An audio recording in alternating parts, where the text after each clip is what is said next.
Social মিডিয়ায় একটা গান খুব জনপ্রিয়, সেটা হলো পলাশতুলির মাঠে সোনাঝুরির হাটে।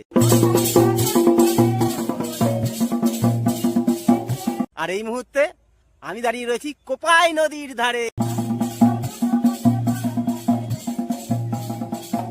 অনেকদিন পর একটুখানি আউটিং এ দিয়ে আজকে আমরা এসেছি শান্তিনিকেতন। আর এই মুহূর্তে আমি দাঁড়িয়ে রয়েছি সোনাঝুরি হাটে। বসন্তের শান্তিনিকেতন ঠিক কিরকম সেটাই আজকের ভিডিওতে তোমাদের সাথে শেয়ার করবো। শুধু শান্তিনিকেতন নয়, আজকের এই ভিডিওতে শান্তিনিকেতন এবং কঙ্কালীতলা অর্থাৎ শক্তিপীঠ, সে কঙ্কালীতলায় পুজো দেওয়া এবং শান্তিনিকেতনে কী কী ঘুরলাম সেটাই আজকের এই ভিডিওতে তোমাদের সাথে শেয়ার করবো। তো চলো ভিডিওটা একদম ফার্স্ট থেকে শুরু করা যাক। সকাল সকাল রেডি হয়ে বসে পড়েছি গাড়িতে, হেলমেটে পরে নিয়েছি। আর এই যে আমাদের দু চাকার বাহন অর্থাৎ আমাদের নীলপরি, আজকে আমাদের নীলপরিকে নিয়েই আমরা বেরিয়ে পড়ছি আমাদের আজকের গন্তব্য বোলপুর শান্তিনিকেতনের উদ্দেশ্যে। আমাদের শহর ব্যান্ডেল থেকে বোলপুর শান্তিনিকেতনের ডিস্টেন্স 135 কিলোমিটার, সময় লাগবে 3 ঘন্টা 2 মিনিট। চলো, হর হর মহাদেবের নাম নিয়ে আমরা শুরু করলাম আমাদের আজকের জার্নি। গন্তব্য বোলপুর শান্তিনিকেতন। আমাদের বাড়ি থেকে সামনে রয়েছে জিটি রোড। এখন জিটি রোড উঠবো, জিটি রোড দিয়ে তারপর যাবো দিল্লি রোড, সেখান থেকে দুর্গাপুর এক্সপ্রেসে আজকে অনেকগুলো রাস্তা কভার করে তারপর আমরা পৌঁছাবো বোলপুর শান্তিনিকেতন। বর্ধমান সোজা, মগরা সোজা, বা দিয়ে গেলে এসটিকে রোড, এলো আদিসপ্তগ্রাম ফ্লাইওভার, ব্যান্ডেল থেকে বর্ধমান দুটো ট্রেন লাইন চলে গেছে তোলাতে। আমার বাদিকে হচ্ছে ব্যান্ডেল আর ডান দিকে গেলে হচ্ছে বর্ধমান। জিটি রোড ছেড়ে এবার আমরা উঠবো দিল্লি রোডে, বাদিকে চলে যাচ্ছে কলকাতা, ডান দিকে গেলে বর্ধমান। আমরা যাব ডান দিকে, উঠে গেলাম দিল্লি রোডে। এখান থেকে আমরা টান যাবো মগরাগঞ্জ, মগরাগঞ্জ থেকে তারপরে আমরা বাদিকে টান নেব। এখানে ল্যান্ডমার্ক বলছে বর্ধমান 66, পালসিট 56, পান্ডুয়া 16। এই রাস্তাটা লোকাল রুট দিয়ে সোজা চলে যাচ্ছে বর্ধমান। আমরা ঢুকবো বাদিকে, এটা হলো মগরাগঞ্জ। এই ঢুকে বললাম মগরাগঞ্জের বাজার দিয়ে এই রাস্তা সোজা মিশবে একদম দুর্গাপুর এক্সপ্রেসওয়ে। তো এখন টান বেশ কিছুটা রাস্তা যেতে হবে, তারপর আমরা গিয়ে উঠবো দুর্গাপুর এক্সপ্রেসওয়ে। আর এখানে কিন্তু সকালবেলায় বাজার বসেছে, পাইকারি বাজার দেখতে পাচ্ছি, তাই একটু ভিড় আছে, তো অনেকটাই সাবধানতা অবলম্বন করে এখান থেকে যেতে হবে। ওয়াও, এই জায়গাটা কি সুন্দর, গ্রাম্য পরিবেশ। দু সাইডে পুরো বাগানগুলো ফুটে আছে। এই জায়গাটা, এই বাদিকটা দেখো কি বড় বাদিগুলো, দারুণ লাগছে। সকালবেলায় এরকম গ্রাম্য পরিবেশে ট্রাভেল করতে কিন্তু সত্যি খুব ভালো লাগে। চারিদিকে এত সুন্দর পরিবেশ আর একদম পুরো মুক্ত বাতাস, মানে নিঃশ্বাস যখন নিচ্ছি না এত ক্লিয়ার। মানে এদিকে তো পলিউশনটা কম, বেশ ভালো। দুদিকে কিন্তু পুরো ফাঁকা মাঠ, চাষের জমি, আর মাঝখানে চলে গেছে রাস্তা, বেশ আলাদাই ভিউটা, তো খুব সুন্দর, খুব সুন্দর। দুর্গাপুর এক্সপ্রেসের খুব কাছাকাছি চলে এসেছি। সামনেই দেখতে পাচ্ছি যে ফ্লাইওভার, ওই যে ওপর দিয়ে গাড়ি যাচ্ছে, ওটা হচ্ছে দুর্গাপুর এক্সপ্রেসে। আমরা ওইখানে উঠবো ডান দিক দিয়ে। আর এখানে বোর্ড বলছে ফ্লাইওভারের তলা থেকে এই রাস্তা সোজা চলে যাচ্ছে 10ঘরা 15 কিলোমিটার, বা দিয়ে গেলে কলকাতা 62 কিলোমিটার, ডান দিকে বর্ধমান 40 কিলোমিটার। আমরা যাব বর্ধমানের দিকে। এই রাস্তা সোজা চলে যাচ্ছে 10ঘরা, আমরা যাব ডান দিকে। এই ডান দিকে ঢুকে পড়লাম আস্তে করে। এই দুর্গাপুর এক্সপ্রেসে গেলে কিন্তু বর্ধমান, আসানসোল, দুর্গাপুর একদম সোজা টান। উঠে বললাম দুর্গাপুর এক্সপ্রেসে। চলো, এই শক্তিগড়ে গিয়ে আমরা স্টপেজ দেবো। 30-35 কিলোমিটার এখন আমাদের টান যেতে হবে শক্তিগড়।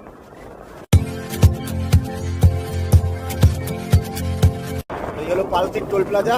আমাদের যেহেতু টোলের ব্যাপার নেই, আমরা বাইক লেনটা ধরে নেবো একদম বাদিকে লেনটা।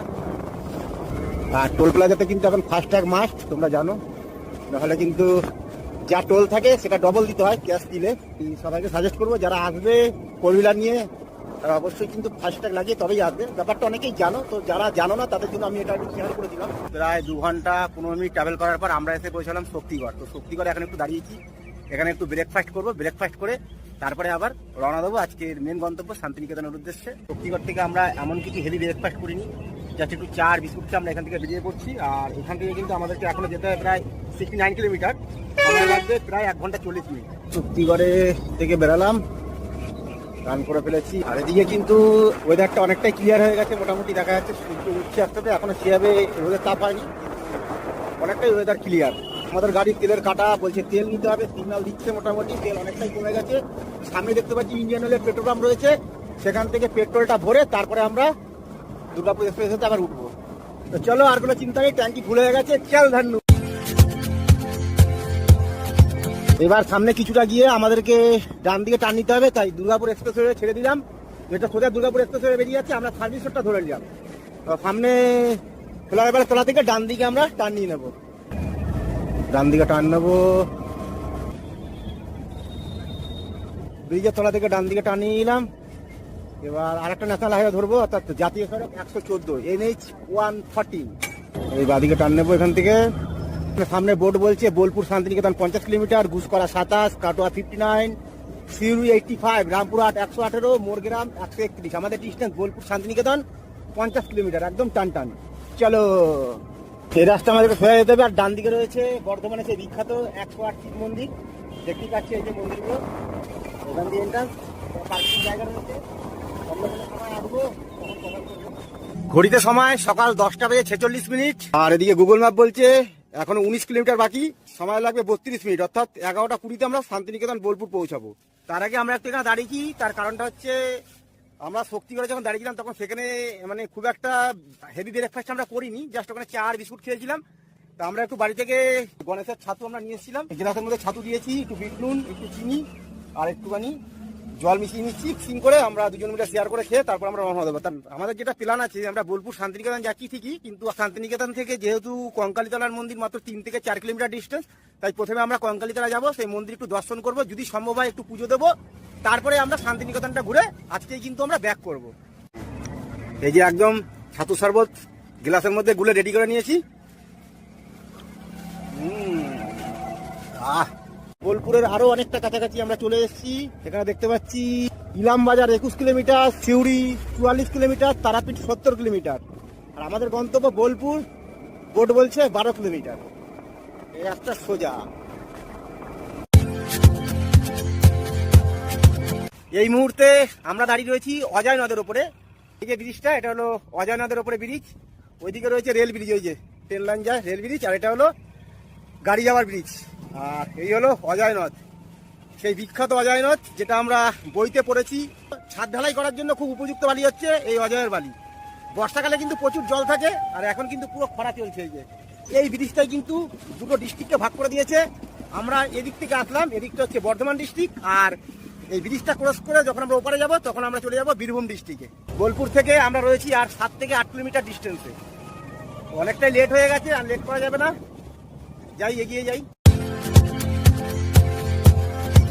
এই মোড়টা থেকে আমরা যাব ডান দিকে, ডান দিকে হচ্ছে শান্তিনিকেতন বোলপুর, বাঁ দিকে ইলামবাজার, আর সোজা গেলে তারাপীঠ, সিউড়ি সোজা। এই ডান দিকে ঢুকে যাবো এখান থেকে শান্তিনিকেতন বোলপুরের উদ্দেশ্যে। এখান থেকে শান্তিনিকেতন বোলপুরের দূরত্ব 4 কিলোমিটার।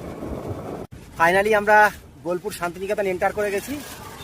এখন বাজে প্রায় ওই 11:30 মতো, মানে সময় লাগলে প্রায় 5 ঘন্টার একটু বেশি, অর্থাৎ 5 ঘন্টা 15-20 মিনিট সময় লাগলো। মোটামুটি 4 ঘন্টার মধ্যে আসা যায়, যেহেতু আমরা রাস্তায় অনেকক্ষণ দাঁড়িয়েছি, এদিক ওদিক দাঁড়িয়ে শুট করেছি, তো ব্লগিং করতে করতে আসলে একটু সময় বেশি লাগে, তাই জন্য সময়টা আমাদের একটু বেশি লেগেছে। যেহেতু শান্তিনিকেতন থেকে কঙ্কালীতলার ডিস্টেন্স ওই 3 থেকে 4 কিলোমিটার, তাই আমরা যেহেতু এসছি বারবার আসা হয় না, তাই আগে আমরা যাচ্ছি কঙ্কালীতলার মন্দিরে, সেখানে মায়ের মন্দির দর্শন করব, যদি মন্দির খোলা থাকে একটু পুজো দেবো যদি সম্ভব হয়, তারপর আমরা শান্তিনিকেতনটা ঘুরবো। এটা হচ্ছে লাভপুর রোড, আর এই রাস্তা দিয়ে 4 কিলোমিটার গেলেই আমরা পৌঁছাবো কঙ্কালীতলার মন্দির, অর্থাৎ শক্তিপীঠ। আমরা এসে গেছি কঙ্কালীতলায়, আর এখান থেকে যেখানে দাঁড়িয়েছি সেখান থেকে কঙ্কালীতলার ডিস্টেন্স হচ্ছে মাত্র 200 মিটার। এই প্রবেশদ্বার থেকে ভেতরে প্রবেশ করলেই 200 মিটার ডিস্টেন্স রয়েছে কঙ্কালী মায়ের মন্দির, অর্থাৎ শক্তিপীঠ। বহু প্রতীক্ষার অনেক দিনের ইচ্ছা আমাদের আজকে পূরণ হবে। এর আগে আমি এসেছি কঙ্কালীতলায়, কিন্তু আমার সাথে যিনি এসছেন তার ফার্স্ট টাইম, তো তার ইচ্ছে পূরণ করতেই কঙ্কালীতলায় আসা। পার্কিং জোনে গাড়ি রেখে দিয়েছি, এটা হলো পার্কিং জোন। এই যে এটা কিন্তু অনেক বড় পার্কিং জোন রয়েছে, 4 চাকা এবং 2 চাকা দুটো এখানে পার্কিং করা যায়। পার্কিং জোনে গাড়ি রেখে এবার আমরা যাচ্ছি মায়ের মন্দিরের দিকে। এই হলো মা কঙ্কালীর মন্দিরের প্রবেশপথ। মায়ের মন্দিরে ঢোকার যে প্রবেশপথ, তার ঠিক ঢোকার মুখেই রয়েছে একটা পলাশ গাছ, আর এখানে পুরো গাছ জুড়ে ফুল ফুটে রয়েছে পলাশে, একদম কি সুন্দর লাগছে দেখতে। আর এই হলো মায়ের মন্দির, এটা হচ্ছে কঙ্কালীতলা নামে পরিচিত, অর্থাৎ শক্তিপীঠ। আর এখানে কিন্তু দেখতে পাচ্ছি অনেক ডালার দোকান রয়েছে দুপাশে। আমরা এই দিক থেকে আসলাম, সামনের দিকে বাঁদিকে রয়েছে, আর এই যে মন্দিরে ঢোকার পথে ডান দিকে কিন্তু প্রচুর ডালার দোকান রয়েছে। এখান থেকে কিন্তু ডালা নিয়ে কিন্তু পুজো দেওয়া যাবে। এখানে মন্দিরের বাইরে অনেক রকমের ডালা পাওয়া যাচ্ছিল, 50 টাকা 100 টাকা, তো আমরা 50 টাকা দামে একটা ডালা নিয়েছি।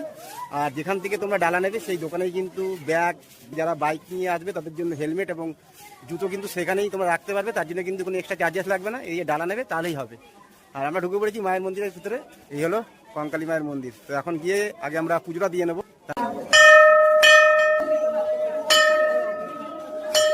আমাদের পুজো দেওয়া হয়ে গেছে, পুজো দিয়ে বাইরে বেরোলাম। মন্দির খুব একটা ভিড় ছিল না, একদম ফাঁকায় ফাঁকায় আমরা পুজো দিলাম খুব ভালোভাবে মন্দিরের গর্ভে গিয়ে। আর একটা জিনিস যেটা, মন্দিরের গর্ভে গিয়ে ভিডিও এবং ছবি তোলা কিন্তু সম্পূর্ণ নিষিদ্ধ, তাই সেই ভিডিও কিন্তু আমি শেয়ার করতে পারলাম না। যাই ভিতরে গিয়ে পুজো দিলাম, নিজের চোখে দর্শন করলাম, সেটাই ভিডিও তোমার সাথে শেয়ার করলাম। পুজো দিয়ে বাইরে বেরোতে মন্দিরের পাশে দেখলাম একজন মানে কুপন দিচ্ছিল, মানে এখানে প্রত্যেকদিনই কিন্তু ভোগের কুপন দেওয়া হয়, যেখানে অন্নভোগ দেওয়া হয়। তা সেই ভোগের কুপন আমরা নিয়ে নিয়েছি, এক একজনের জন্য কুপন 60 টাকা করে। আমরা 2টো কুপন নিয়ে নিয়েছি। এখানটা একটা ঘর আছে, ছাউনি মতো দেখতে পাচ্ছি, ওইখানটায় এই ঘরটা রয়েছে, ওইখানে কিন্তু এই অন্নভোগ খাওয়ানো হয়। এই অন্নভোগ কিন্তু প্রত্যেকদিনই খাওয়ানো হয়, সেটা শুরু হয় দুপুর 12:30 থেকে। আমরা চলে এসেছি ভোগ খেতে, নিচে বসে খাওয়ানো হয় এবং অল্প, আর এখানে দেখতে পাচ্ছি অল্প কিছু চেয়ার টেবিলের ব্যবস্থা রয়েছে। এটা কিন্তু বাচ্চা এবং বয়স্কদের জন্য, আর যারা সুস্থ সবল মানুষ তাদের জন্য কিন্তু নিচে বসে খেতে হবে।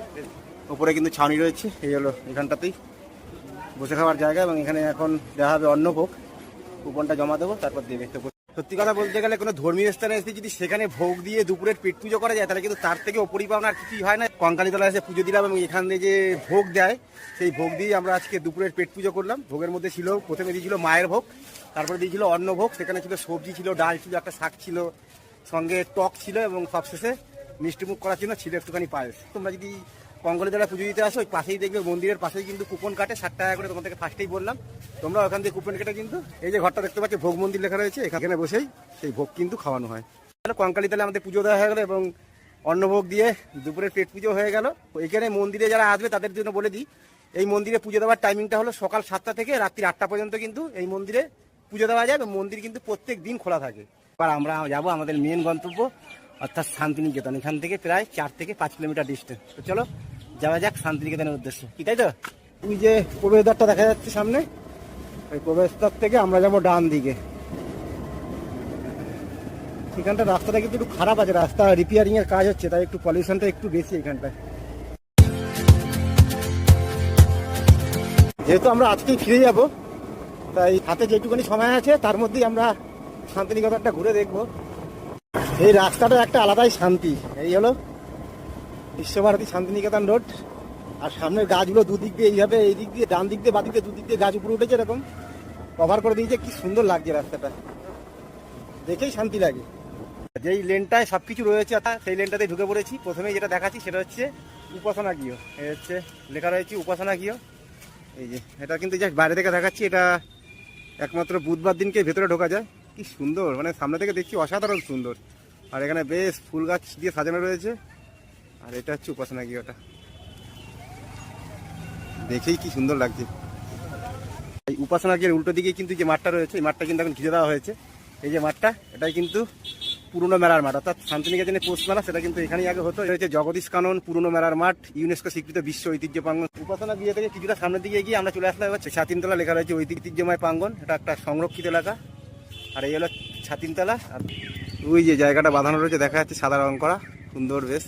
সব এই যে রাস্তাটা গেছে, এই রাস্তার সাইডে যে ব্যারিকেড করা রয়েছে, এই যে ওয়াল দেওয়া রয়েছে লোহার, তার এই পাশ থেকেই ছবি ভিডিও যা করার করতে হবে। আর ছাতিনতলা সম্পর্কে পুরো ডিটেলসটা কিন্তু এখানে দেওয়া রয়েছে, আমি ভিডিওতে দিয়ে দিলাম, তোমরা একটু পজ করে দেখে নিও। ছাতিনতলা মহর্ষি দেবেন্দ্রনাথ ঠাকুর ধ্যানের বেদি এটা। আর এই ছাতিনতলা ঠিক উল্টো দিকেই রয়েছে সংগ্রহশালা অর্থাৎ মিউজিয়াম। মিউজিয়ামের এখানে রয়েছে টিকিট কাউন্টার, এখান থেকে টিকিট কেটে এই যে ভিতরে মিউজিয়াম রয়েছে, রবীন্দ্র ভবন, ইউনেস্কো স্বীকৃত বিশ্ব ঐতিহ্য প্রাঙ্গণ। এই যে এটা হচ্ছে এখান থেকে ঢুকে এখানে ভেতরটা যতটা এরিয়া রয়েছে, অর্থাৎ সংগ্রহশালার মধ্যে যতটা এরিয়া রয়েছে পুরোটা কিন্তু ঘুরে দেখা যাবে। মিউজিয়ামের ভেতরে ঢোকার টিকিট হলো স্টুডেন্টদের জন্য 10 টাকা এবং সর্বসাধারণের জন্য 100 টাকা। এটা ভারতীয় নাগরিকদের জন্য এবং ফরেন কান্ট্রির জন্য, সার্ক কান্ট্রিসের জন্য 500 টাকা করে, এবং আদার্স কান্ট্রিসের জন্য 1000 টাকা পার হেড। এই মিউজিয়াম সকাল 10টা থেকে ওপেন হয়, লাস্ট টিকিট দেওয়া হয় বিকেল 4:30। তারপর কিন্তু টিকিট কাউন্টার বন্ধ হয়ে যায়। টিকিট কাউন্টার বন্ধ হলে কিন্তু তারপর ভেতরে প্রবেশ নিষিদ্ধ। সত্যি কথা বলতে গেলে বিশ্বভারতী বা শান্তিনিকেতনে এখন কিন্তু সেভাবে করোনার পর থেকে বেশিরভাগ জায়গাগুলো ভিতরে কিন্তু প্রবেশ করতে দেওয়া হয় না, বেশিরভাগ জায়গাগুলোই কিন্তু মানে বন্ধ করে রাখা হয়। যা দেখার ওই বাইরে থেকে কিন্তু দেখতে হয়। একমাত্র দেখার হচ্ছে মিউজিয়ামটা। তো মিউজিয়াম আমাদের হাতে যেহেতু সময় কম আছে, আমাদেরকে আজকে বাড়ি ফিরতে হবে, তাই মিউজিয়ামের ভেতরে আমরা ঢুকবো না। আমরা এখন এখান থেকে যাবো হচ্ছে সোনাঝুরি। শান্তিনিকেতন থেকে আমরা সোনাঝুরি হাটে যাচ্ছি। এই জায়গাটায় জাস্ট আমার মনটা আটকালো, এই একটা লাল গাছ আর এই হচ্ছে সাদা, আর এই বাড়িটা তো অসাধারণ সুন্দর। এখানে যে ফুলগুলো পড়ে আছে, ও কি বলার নেই, একদম অসাধারণ অসাধারণ। এবার আমরা আসলাম সোনাঝুরি হাটে। হাটটা একটু ঘুরে দেখবো, দেখি কি কি পছন্দ হয়, তো কিছু কেনাকাটিও করবো। এই দেখাই, সব ছাদার তলায় বসে আছি। এই হলো সোনাঝুরি হাট। অনেক বড় এরিয়া জুড়ে কিন্তু রয়েছে সোনাঝুরি হাট, এবং এখানে কিন্তু কেনাকাটি করার প্রচুর জিনিস আছে, যার যেরকম পছন্দ সে সেরকম কেনাকাটি করে প্রচুর জিনিস আছে। আর এদিকে দেখতে পাচ্ছি ঝুমুর নাচ হচ্ছে, এই যে এটা কিন্তু সোনাঝুরি হাটে খুব ফেমাস। এই যে